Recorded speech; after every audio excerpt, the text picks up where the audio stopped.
কি খেলা দেখাইলি রে টুম্পা, শিখলাম। মামা তুমি টুম্পা কইলা কে? মামা কঠিন কাহিনী, আমার গার্লফ্রেন্ডের নাম ছিল টুম্পা। কি কও মামা, আমার গার্লফ্রেন্ডের নাম তো টুম্পা। কি কও মামা, আসলেই? কিন্তু মামা তুমি রিক্সা চালাও আর প্রেমও করো, ব্যাপারটা কিন্তু ইন্টারেস্টিং। না মামা, প্রেম করি না তো, করতাম। আর রিক্সা চালায় তো প্রেম করি নাই মামা, ওর লগে প্রেম করছি দেখে আজকে আমার রিক্সা চালাইতে হইতাছে।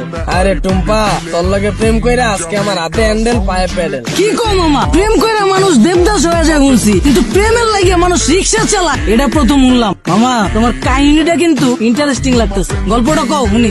আরে বাবু কি শুরু করছো? ওনার এই ফালতু গল্প শুনে আমাদের সময় নষ্ট করে লাভ আছে। কাছে চলো তুমি হেডফোন বের করো, আমরা গান শুনি। আরে না, মামার কাহিনীটা অনেক ইন্টারেস্টিং, মামা তুমি কও। না মামা থাক, বাদ দেন, মামি শুনতে চাইতেছে না, পরে দেখা গেল আমার কাহিনী হইনা চিত্তা যাইব। আরে মামা তুমি তোমার গার্লফ্রেন্ডের কাহিনী কইবা, এটা তো আইছে বকে, কও মামা শুনি। মামা কি কমু দুঃখের কাহিনী, ও একটা জিনিস আছিল মামা, খালি চুস্ত। সুস্থ মানে? শুনেন তাইলে সেনা বুঝবেন। ওর মায়ায় বইরা মামা একটা চাকরি করতাম, ওই চাকরিটাও গেছে গা। পরে আর কি করার, বন্ধু বান্ধবের টাকা ধারলে ওর লগে দেখা করতাম। মাসের ভিতরে 15 দিনে দেখা করতাম মামা, 15,000 চুইসা লাইতে। কেমনে মামা? মামা হয়তো মায়া ছিল না মামা, হয়তো পিশাচা ছিল, রক্তের মতো টাকা খালি চুইসা খায়া ফেলাইতো।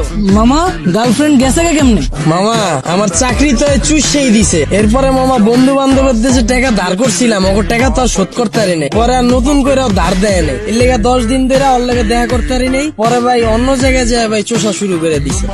পরে আর কি মামা, 1 বছরে 10 লাখ টাকা চুইসা দিছে। পরে এই 10 লাখ টাকা শোধ করার লেগে মামা এই যে রিক্সা চালাই না শুরু করলাম। মামা তোমার কপালটা আসলে খারাপ আছিল, কিন্তু মামা আমার কপাল কিন্তু চান কপাল।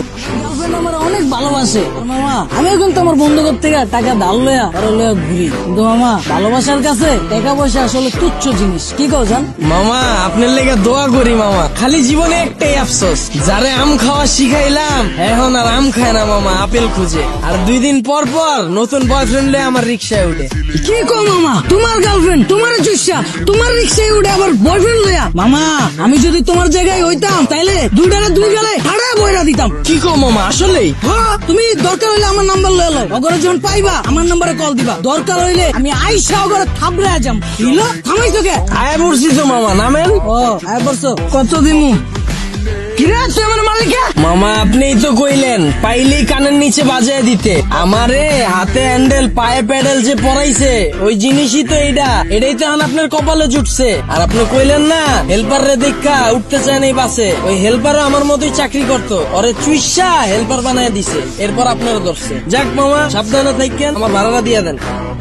আর মামা চুষা শেষ হইলে যদি রিক্সা লাগে আমার জানেন মামা, রিক্সা আমার পরিচিত আছে এলাকায়। কি খেলা দেখাইলি রে টুম্পা, শিখলাম। আপনারা অনেকে জানেন গত 10-15 দিন আগেও আমার পেজে শুধুমাত্র 2500 ফলোয়ার ছিল।